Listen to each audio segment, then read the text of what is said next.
morning and welcome to Morning Movie News. Today's top story is about How to Train Your Dragon 2. And I was going to do a full movie bite about this, but then late on Sunday, lo and behold, I saw that DreamWorks Animation had gotten out there and had all the pictures, these pictures that had leaked for the sequel, removed from the internet. So since I have nothing to show you, I decided to talk about it today on Morning Movie News. And I think it's very exciting. Basically, the big reveal is that instead of just going back and picking up where they left off in the first film, they're going to pull a Legend of Korra and they're going to age up the characters. Not quite. Legend of Korra aged up the characters, but went to a new group of characters. But this is going to be Hiccup and friends as like full-blown older teenagers, like late teens. And I think that's very exciting. I think it's a brilliant idea. I think it paid off so well for Legend of Korra because basically what you're doing is you're aging up your characters along with your audience instead of asking them to go back to the place they were when they saw the first film. You're kind of like moving the story and the studio and the whole package is moving along with the audience. And I think that's fantastic. I also think it's very smart to have older teenager characters because, as everybody knows on the internet, fan fiction and fan art, and particularly with the romantic variety, does very well online. And so I think if you make the characters age appropriate for romance, you might have a whole new second wind for the franchise and a layer that wasn't there before. But also the plot was leaked a little bit, and what it's going to be, don't worry, these aren't huge spoilers, this is just a setup. You would find this out in any trailer for the movie, and that movie comes out in June 2014, a year from now. But the plot basically is that everybody's very happy, Hiccup and everyone living with the dragons. That's the whole movie, they're all very happy now. They're very happy living with dragons in harmony, but then Dragon Hunter and his army called, and this guy's name is Drago, which I think is, very similar, obviously, to Harry Potter, comes and they're dragon hunters. And so Hiccup has to lead the Viking forces with the dragons to fight this other guy and his dragon hunter forces. So it sounds like you're going to have a lot more fighting, too, which is also for an older demographic. So this sounds really exciting. I think that a lot of animated movies are very cute these days, so I'm interested to see DreamWorks Animation maybe move into more adult, romantic, action-oriented film. I think How to Train Your Dragon is the perfect franchise for that because it had very grown-up themes even in the first film with the injury that Hiccup sustains at the end of the film. I really liked that. I was just talking to somebody the other day about how we felt that was a really appropriate adult theme to be addressed in a family film, and it was addressed appropriately. Sometimes, the argument basically was that sometimes Pixar is a little manipulative with emotions, and they go there just because they go to a darker place just because they know they can, or because they know the reaction will elicit from you, and it's not always particularly organic. But I think that in How to Train Your Dragon, that was an example of just going far enough and not going over the top in an effective manner. But I love this. I'm very excited. I love the first How to Train Your Dragon. The flying sequences in IMAX 3D were amazing. So if you missed the first one in IMAX 3D, you're going to want to check out the second one in that format. So that's the first story of the day. The second story is pretty interesting.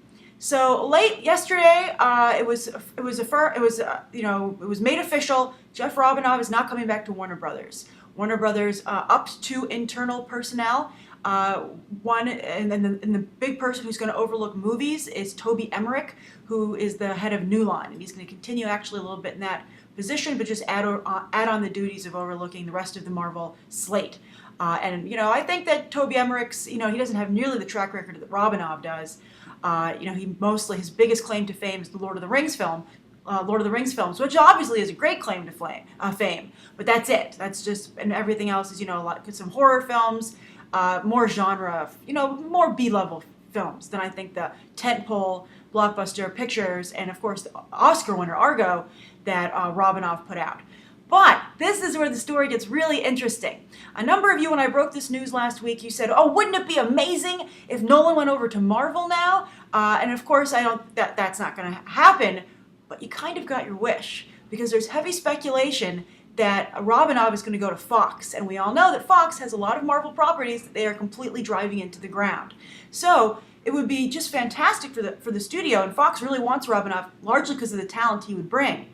We're talking, as I said, Nolan, Zack Snyder, Ben Affleck, Baz Luhrmann, that he would bring these filmmakers over to Fox. So you aren't going to get Nolan playing in the Marvel Cinematic Universe that Disney and Marvel are building, but you very well might get him, or at least his influence, or this group of filmmakers, maybe Ben Affleck even, on an X-Men film or a Fantastic Four film, although, Josh Trank is handling Fantastic Four reboot, but who knows what could happen if they bring that talent into the mix. I would really like that. I think Fox has some great properties, and sometimes they do a good job. Life of Pi, Avatar, that's all Fox. But I feel that they don't have as high attention to story as possible. Now, I know some of you have been saying, oh, but Grace, you wanted Nolan off of the DC Cinematic Universe because you felt his heart wasn't in it, so why would you want him to see him go over to Fox? It's exactly what I said. I think Nolan's heart isn't in it, and that's why he should leave.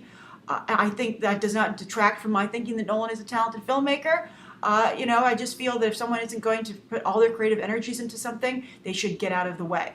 So, but to see, and maybe Nolan will be re-energized to kind of have some revenge against Warner Brothers after they treated his pal Jeff Robinov. So I think that's fascinating to have that kind of roundabout way that the DC powerhouses do kind of end up at Marvel, and it would be a huge coup for Fox, who desperately needs that kind of injection of talent right now behind the camera.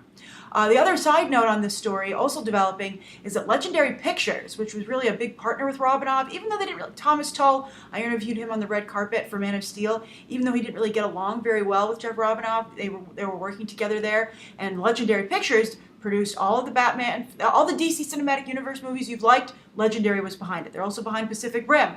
They produced Jack the Giant Slayer, which I actually watched the other day on video, and I thought it was really good. It's not amazing, and I was surprised at how bad the special effects were at certain points, but I still really liked the film. It was one of those amazing rentals where you're like, wow, and you kind of think maybe you should have seen it in theaters, but you probably wouldn't have liked it as much if you had. But anyway, the story is that Legendary is now seriously considering jumping from Warner Brothers as well. So they will lose Robinov and his team, and then also Legendary. And Legendary is thinking, the latest news, they've been going all over town. Everyone thought they were maybe going to go to Universal. Thomas Tull has had a number of meetings there, but now people are thinking he might even go with Summit, which would be huge for that studio because they are kind of like a second-tier studio. They aren't as big as like the Warner Brothers and the Universals. They do have major pictures. I mean, don't forget Summit Lionsgate has Twilight and also now Hunger Games, and they have Ender's Game coming up. They are on the rise, and to have Legendary join with them, and Legendary has all its own financing. Legendary is a fascinating company. If you have some time, you should look into them. They're really great, and Thomas Tull has just a huge piggy bank of money. He 75% self-finances his films, which gives him huge creative control over them, which is very impressive. But he wants an even sweeter deal, which is why he might go to Summit, and that would be amazing. So also the final story of the day is that you might have heard that once again, Helena Bonham Carter has landed another role. She just works so often, but yet I feel, put so little effort into these roles. She just shows up and plays herself.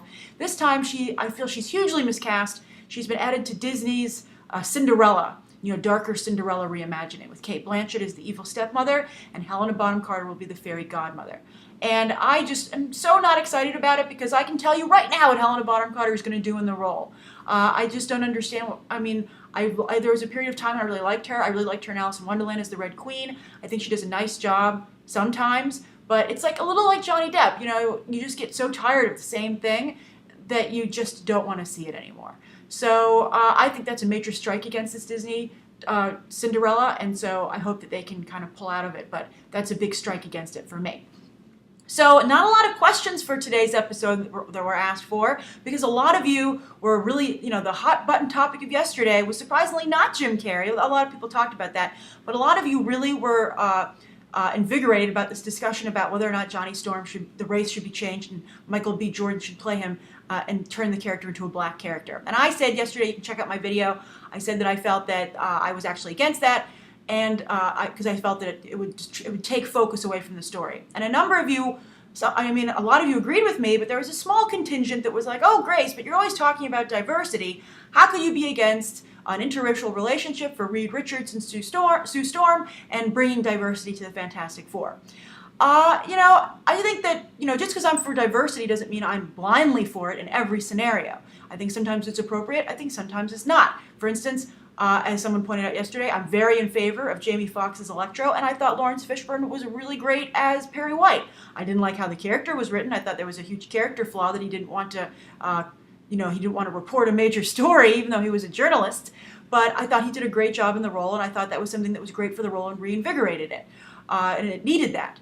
And I think Electro is also a character that needs this jump. But as I said with Fantastic Four, I think that if you add the race card in there, that becomes the story. It doesn't become this group of scientists that becomes a family because of going through, the whatever thing gives them their powers in space. Then it just becomes, oh, now they're a family of the future, and it adds this whole element to that. And I think it wouldn't be organic. It would take the focus away, and that's all anybody would pay attention to. The media, that's all they would pay attention to. And as I said, it's not even a fresh idea because they already cast Jessica Alba as Sue Storm last time. So it's not even fresh. So I'm not against interracial relationships, and I'm not against them in film.